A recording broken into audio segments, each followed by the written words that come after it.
राष्ट्रपति हिंदू, प्रधानमंत्री हिंदू, 28 राज्यों के मुख्यमंत्री हिंदू, है ना, supreme court Hindu, high court Hindu, सेनाओं के अध्यक्ष हिंदू, 99% IAS IPS हिंदू। कौन सा हिंदू राष्ट्र बनाना बाकी है? 5 बजे शाखा लगाते हैं ना। कौन लोग शाखा लगाते हैं? जिनके हाथ में सारी ताकत है, सारी धन संपदा उनके पास, सारी शासन सत्ता उनके पास, सारा मीडिया उनके पास, सारा जुडिशियली उनके पास, झाड़ू से लेके जहाज तक जिनके हाथ में है, वो सुबह 4 बजे उठकर अपनी संस्कृति को मजबूत करने के लिए एक्सरसाइज करते हैं ना। और हम लुटे पिटे लोग जिन पर कुछ है नहीं, इस काम में लगा रहे हैं कि नया कुछ नहीं कर सकते। तो 26 जनवरी 1950 को परम पूजनीय बाबा साहब ने जो संविधान में हमें दिया है, कम से कम उसे तो बचा लें। आज कम से कम उसे बचाने की चुनौती हमारे सामने है। आने वाला हूं आगरा का, मैं बिना आरक्षण के उत्तर प्रदेश की विधान परिषद में 12 साल रहा हूं। ये उस संघर्ष का नतीजा था। एक जूता गांठने वाला बिना आरक्षण के भी 12 वर्ष तक उत्तर प्रदेश के सबसे बड़े सदन में विधायक बन के बैठा।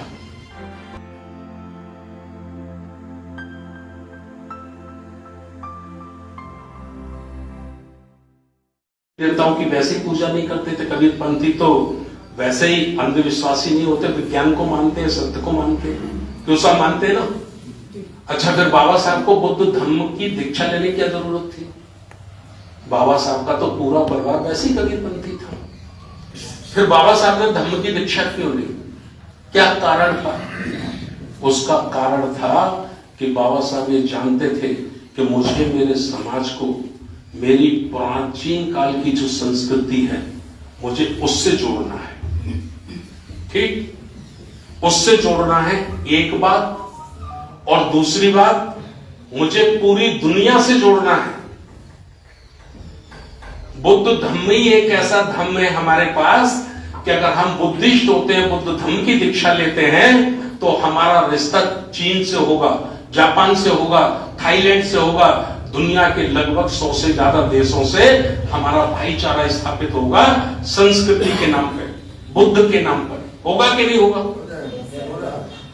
और हमारे जो राष्ट्रपति प्रधानमंत्री होते हैं, यहाँ चाहे जिस किसी का घंटा गाते हो, हलाएंगे कल देखना बड़ी तेजी से, लेकिन जैसे ही इंडिया से बाहर निकलते हैं तो वो घंटा वो सब यहीं छोड़ के जाते हैं।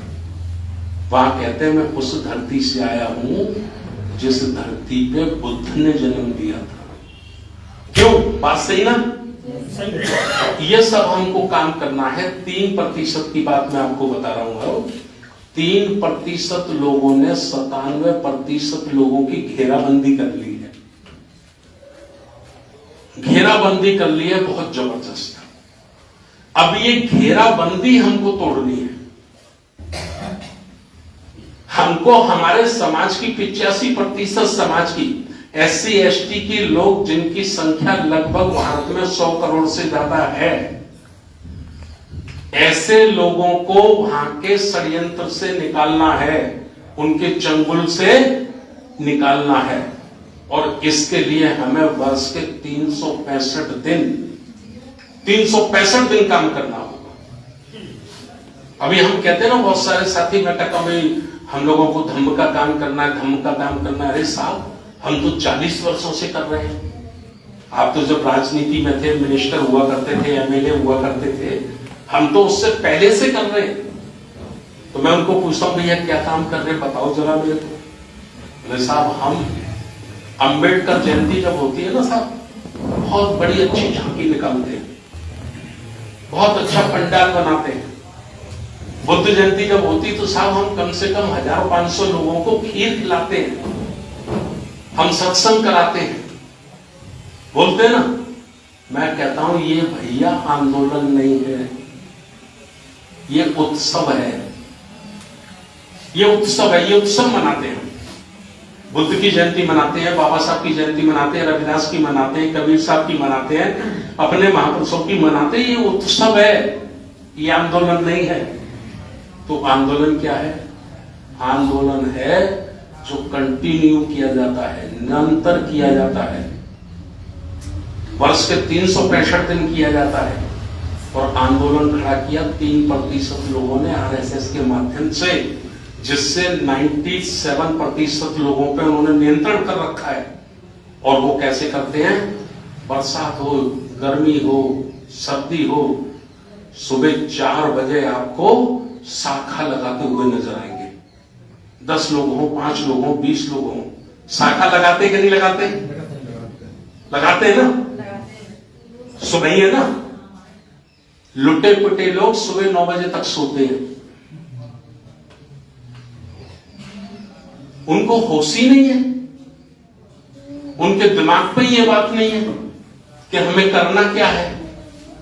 तो मैं कहता हूं अपने साथियों से, खास करके पढ़े लिखे साथियों से मैं कहता हूं कि समाज का वाकई काम करना चाहते हो तो 24 घंटे में से 1 घंटा आप समाज के नाम कर दो। मैं उनको सलाह देता हूं कि 24 घंटे होते हैं रातों दिन मिला के, ठीक है? 1 घंटा अपने स्वास्थ्य पे दो, अपने शरीर को दो। सुबह 4 बजे से लेकर 6-7 बजे के बीच में 1 घंटा आप निसंकोच होकर अपने ऊपर लगाइए। वॉकिंग करो, योगा करो, दंड बैठक करो, जो करना करो। अगर 1 घंटा आप अपने शरीर पे खर्च करोगे रोजाना तो जीवन में आप बीमार नहीं पड़ोगे, आपको ज्यादा डॉक्टरों के चक्कर नहीं काटने पड़ेंगे। 1 घंटा अपने जीवन पर लगाने से स्वस्थ जीवन जिया जा सकता है ना? जिया जा सकता है कि नहीं? ज्यादा संख्या में इत्तेफाक से कोई बीमार पड़ जाए उसका मैं नहीं कह रहा, ठीक है? और 1 घंटा समाज पे लगा दो। आप देखिए 1 घंटा अगर हम अपने ऊपर लगाते हैं तो हमारी 23 घंटे के लिए बैटरी चार्ज हो गई, हमारी काम करने की स्थापना बढ़ती है, शक्ति बढ़ती है, शारीरिक शक्ति बढ़ती है, ठीक है? और 1 घंटा अगर हमने समाज के लिए लगा दिया तो समाज की शक्ति बढ़ेगी, समाज की ताकत बढ़ेगी। कैसे लगाना है? 7 दिन का सप्ताह होता है, 1-1 दिन रोज रखते जाइए, 1-1 घंटा रखते जाइए तो सप्ताह में आपके 7 घंटे हो गए, ठीक है? जैसे आज इतवार का दिन है, पहले से ही घर परिवार को बोल दो कि भैया इतवार का दिन तो समाज के लिए है, मैं किसी परिवार के काम में भाग नहीं लूंगा, मैं सुबह निकलूंगा और शाम को लौट के आऊंगा। जो मेरा समाज अज्ञानी है, अशिक्षित है, जो अंधविश्वास में फंसा पड़ा है, जो ब्राह्मणवादी चक्रव्यूह में फंसा पड़ा है, मैं उसको जगाने का काम करूंगा, उसको उसके पैरों पे खड़ा करने का काम करूंगा। अगर हम समझदार लोग प्लानिंग से 1-1 घंटे को भी इस्तेमाल करने लग गए तो हम हजारों वर्षों की बिगड़ी बात को बना सकते हैं। कांची राम साहब ने जो बांधसेप बनाई थी ना, वो बांधसेप के लोग सिर्फ 24 घंटे में 1 ही घंटा देते थे। 1 ही घंटा का मतलब जो छुट्टी के दिन होते थे 3-3 महीने पहले वो निर्धारित कर लेते थे कि उस दिन छुट्टी है, हमें किस गांव में जाके कैडर लेना है, किस जिले में जाके कैडर लेना है। सिस्टम से, योजनाबद्ध तरीके से, प्लानिंग से अगर आप अपने जीवन के 1 घंटे का भी इस्तेमाल करोगे तो ये सामाजिक परिवर्तन आ सकता है, ये बुद्ध की संस्कृति कामयाब हो सकती है। और जो सबसे निकम्मा होता है, सबसे निकम्मा, सबसे कूड़ा, मैं उसके हाथ जोड़ता हूं, भैया एक एहसान कर सकते हो हमारे ऊपर? वो कहता है सर बताओ क्या करना है। अब उम्मीद तो हमें ये कुछ करने वाला नहीं है, तब भी मैं उससे निवेदन करता हूं। मैं कहता हूं देखो भाई, शाम को आप खाना खाने के बाद सोते हो कि हाँ साहब सोते हैं, तो एक एहसान कर दो हमारे ऊपर। वो कहता है सब क्या करना है? खाना खाने से पहले 5 मिनट, सिर्फ 5 मिनट, सोने से पहले, खाना खाने के बाद सोने से पहले 5 मिनट आंख बंद करके बाबा साहब डॉक्टर अंबेडकर जी के जीवन को स्मरण कर लेना। उनके संघर्ष को स्मरण कर लेना। और ये एहसान हमारे ऊपर आप 6 महीने कर दो, निरंतर कंटिन्यू, छुट्टी नहीं होनी चाहिए एक दिन की भी। मुझसे मेरे एक साथी ने कहा, जब हम रास्ते में गाड़ी में चल रहे ये कह के भाषण देने के बाद, तो उन्होंने सब 5 मिनट ऐसे बाबा साहब का जीवन, अगर वो उनका जीवन संघर्ष स्मरण कर लेगा, याद कर लेगा तो क्या फायदा होगा। मैंने कहा देख बेटा, अगर इसने ईमानदारी से इसने महापुरुषों का जीवन 5 मिनट स्मरण कर लिया, 6 महीने बाद ये क्रांति कर देगा। इसका मरा हुआ जमीर जाग जाएगा, इसका जो खून पानी हो रहा है ना, वो खून में आग लगने लग जाएगी। बस होनी चाहिए ईमानदारी। आज हमारी जो ये दशा है, चारों धार्मिक, राजनीतिक, सामाजिक और आर्थिक, ये हमारी जो दशा खराब है, ये सिर्फ इसलिए खराब है कि हमारे लीडर लोग, नेतृत्व करने वाले लोग, जिसमें मैं भी शामिल हूं, लीडर लोग, नेतृत्व करने वाले लोग समाज के प्रति ईमानदार नहीं है, ईमानदारी से काम नहीं करते हैं, केवल फॉर्मेलिटी पूरा करते हैं, दिखावा करते हैं, दिल से ईमानदारी से अपनी जिम्मेदारी पूरा नहीं करते हैं। बाबा साहब डॉक्टर अंबेडकर के बाद दिल से अपनी जिम्मेदारी पूरी की थी मान्यवर काशीराम साहब ने, और पूरे देश में एक सामाजिक परिवर्तन की लहर पैदा कर दी थी। गली गली में नारा गूंजने लगा था कि जो बहुजन की बात करेगा वो ही दिल्ली पे राज करेगा। गूंजा था कि नहीं? yes, गूंजा ही नहीं था। मैं जूता बनाने वाला हूं आगरा का। मैं बिना आरक्षण के उत्तर प्रदेश की विधान परिषद में 12 साल रहा हूं। ये उस संघर्ष का नतीजा था। एक जूता गांठने वाला बिना आरक्षण के भी 12 वर्ष तक उत्तर प्रदेश के सबसे बड़े सदन में विधायक बन के बैठा।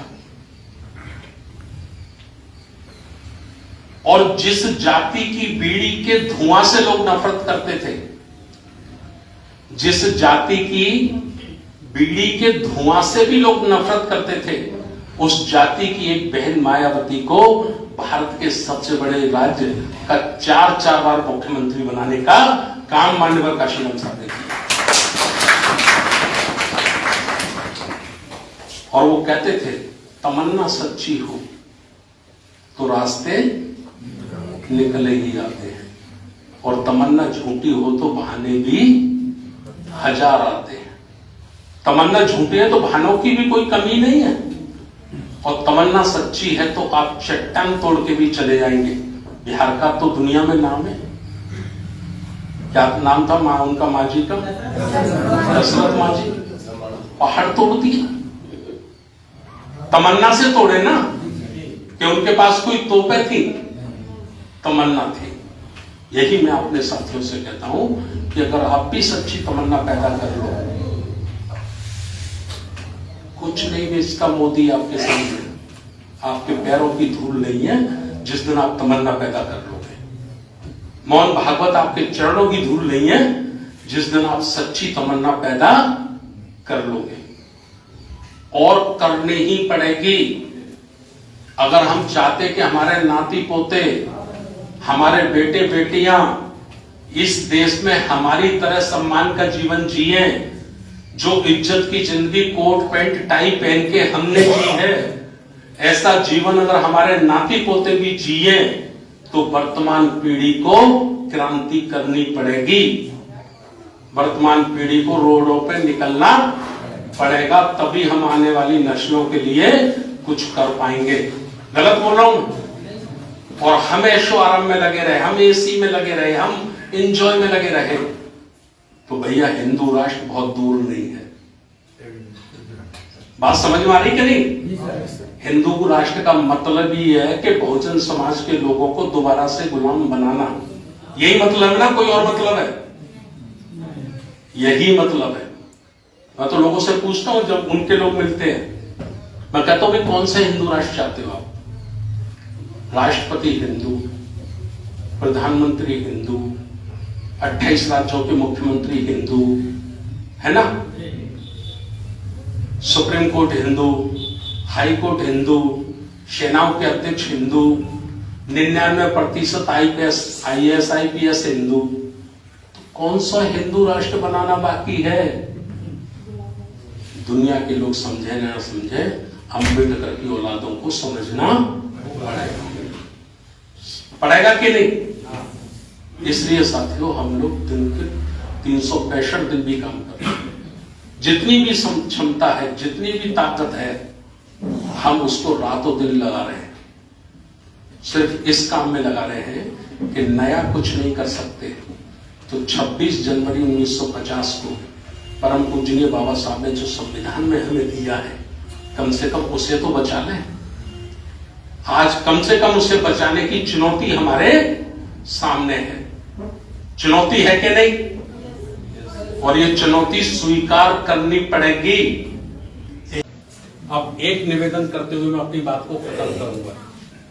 देखिए, जैसे वो ब्राह्मणवादी व्यवस्था का माहौल पैदा कर रहे हैं, केवल उसकी आलोचना करना, इससे हमारा काम बन जाएगा? बन नहीं सकता, है ना? वो अपनी संस्कृति का माहौल पैदा करने में लगे हैं रातों दिन। हमें हमारी संस्कृति का माहौल पैदा करना है। बुजुर्ग कहते हैं ना कि किसी ने लकीर बनाई है तो उसको मिटाने में मत लगो, उससे बड़ी बनाओ।